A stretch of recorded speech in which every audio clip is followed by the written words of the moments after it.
اپنے شوہر سے بدلہ لینے کے لیے بیوی نے اپنے ہی جگر کے ٹکڑے کو بے رحمی سے اتارا موت کے گھاٹ۔ ایک ماں اتنی ظالم کیسے بن گئی اور کیوں؟ آخر کیا وجہ تھی جو اپنے ہی کلیجے کے ٹکڑے کو موت کے گھاٹ اتارتے وقت اس ماں کا دل ایک بار بھی نہیں کانپا؟ جانیے پوری کہانی اس ویڈیو میں، تو جڑے رہیں ویڈیو کے اینڈ تک۔ ویورز، آئینے کی اگلی سطح جتنی صاف اور چمکدار نظر آتی ہے، اس کے پیچھے والا حصہ بھی اتنا ہی بے رنگ، کالا اور کھردرا ہوتا ہے۔ مصنوعی ذہانت کے سٹارٹ اپ مائنڈ فل اے آئی لیب کی شریک بانی اور سی ای او سوچنا سیٹھ کی زندگی بھی اسی آئینے کی مانند تھی، سامنے سے روشن اور پیچھے سے گھنا اندھیرا۔ سوچنا سیٹھ تناؤ، نفرت، حسد، سبق سکھانے اور بدلہ لینے کے جذبے سے اس قدر بھری ہوئی تھی کہ اپنے 4 سالہ معصوم بیٹے کو اپنے ہی ہاتھوں قتل کرتے ہوئے اس کے ہاتھ ایک بار بھی نہیں کانپے۔ بیٹے کے قتل کی سازش کرتے ہوئے اس کے اندر کی ماں نے اسے ایک بار بھی نہیں ہلایا۔ کیا ایک اعلیٰ تعلیم یافتہ عورت جو معاشرے کی قیادت کرنے کی صلاحیت رکھتی ہو، انتقام کے احساس میں اس قدر اندھی ہو سکتی ہے کہ وہ قتل جیسے گھناؤنے فعل کا ارتکاب کرے، اور وہ بھی اپنے ہی بچے کا؟ 39 سالہ سوچنا سیٹھ اپنے 4 سالہ بیٹے کے ساتھ 6 جنوری کو گوا کے سول بنیان گرانڈے ہوٹل آئی تھی۔ 8 جنوری کو جب اس نے ہوٹل سے چیک آؤٹ کیا تو اس کا بیٹا اس کے ساتھ نہیں تھا۔ جب ہوٹل کے عملے نے بیٹے کے بارے میں پوچھا تو سوچنا سیٹھ نے کہا کہ وہ گوا کے فاتوردہ میں ایک رشتہ دار کے گھر پر ہے۔ اس نے انتظامیہ سے کہا کہ وہ بنگلور جانے کے لیے اس کے لیے ایک کیب بک کر دیں۔ ریسیپشنسٹ نے کہا کہ ٹیکسی آپ کو مہنگی پڑے گی، آپ فلائٹ سے چلی جائیں، آپ کو سستی پڑے گی۔ لیکن سوچنا سیٹھ نے بائی روڈ جانے پر اصرار کیا، اس لیے اس کے لیے ایک ٹیکسی بک کر دی گئی۔ سوچنا اس کے سامان کے ساتھ رہ گئیں۔ دوسری جانب جب ہاؤس کیپنگ کا عملہ اس کے چھوڑے ہوئے کمرے کو صاف کرنے آیا تو انہیں وہاں خون کے دھبے ملے۔ عملے نے ہوٹل کے مالک کو اس کی اطلاع دی اور مالک نے فوری طور پر پولیس نے فوری طور پر کیب ڈرائیور کو کال کی اور کونکنی زبان میں بات کرتے ہوئے اس سے کہا کہ وہ میڈم کو بتائے بغیر کیب کو کرناٹک کے چتر درگا پولیس اسٹیشن لے جائے۔ پولیس کی ہدایت کے مطابق ڈرائیور گاڑی کو تھانے لے آیا اور کھڑی کر دی، جہاں سوچنا سیٹھ کو پولیس نے گرفتار کر لیا۔ سوچنا سیٹھ کے سامان کی تلاشی لینے کے بعد پولیس کو اس کے ایک بیگ میں اس کے بچے کی لاش بھی مل گئی۔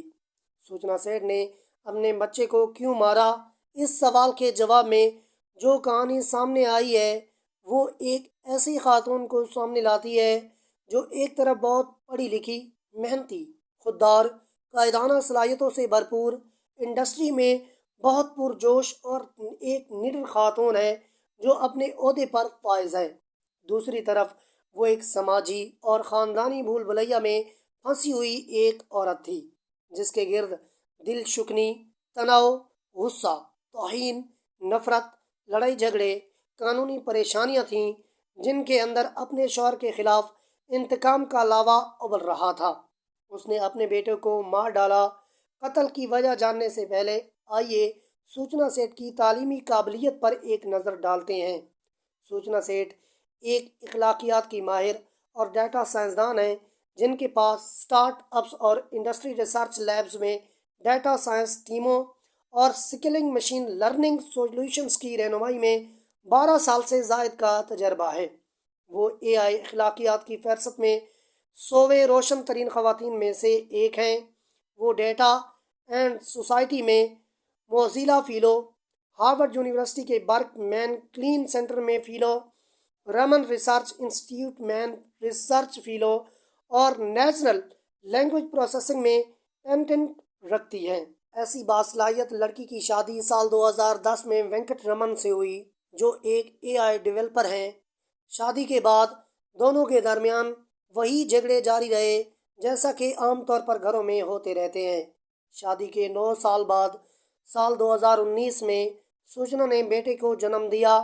لیکن بیٹے کی پیدائش کے بعد میاں بیوی کے درمیان لڑائی جھگڑے کافی حد تک بڑھ گئے۔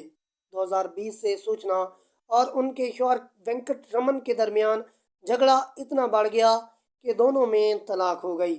عدالت نے بچے کی تحویل سوچنا سیٹھ کو سونپ دی اور ساتھ ہی حکم دیا کہ وینکٹ رمن ہر اتوار کو اپنے بچے سے مل سکتے ہیں۔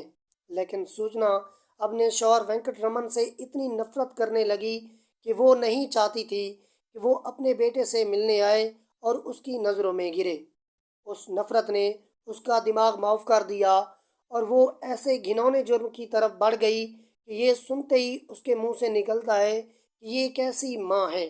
نہ رہے گا بانس اور نہ رہے گی بانسری کی اس کہاوت کو پورا کرتے ہوئے سوچنا سیٹھ نے بچے کو مارنے کا خوفناک منصوبہ بنایا۔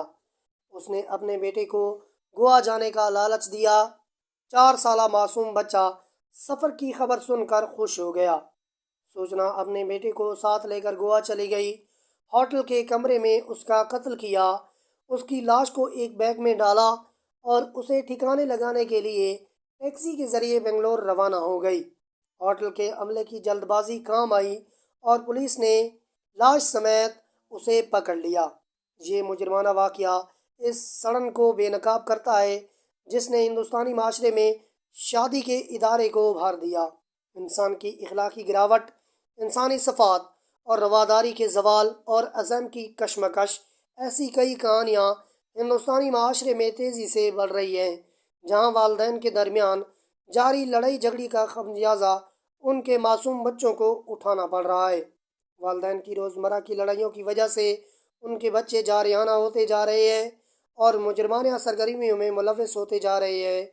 خاندان کے افراد میں کشیدگی بچوں کو شراب اور منشیات کی طرف دھکیل رہی ہے۔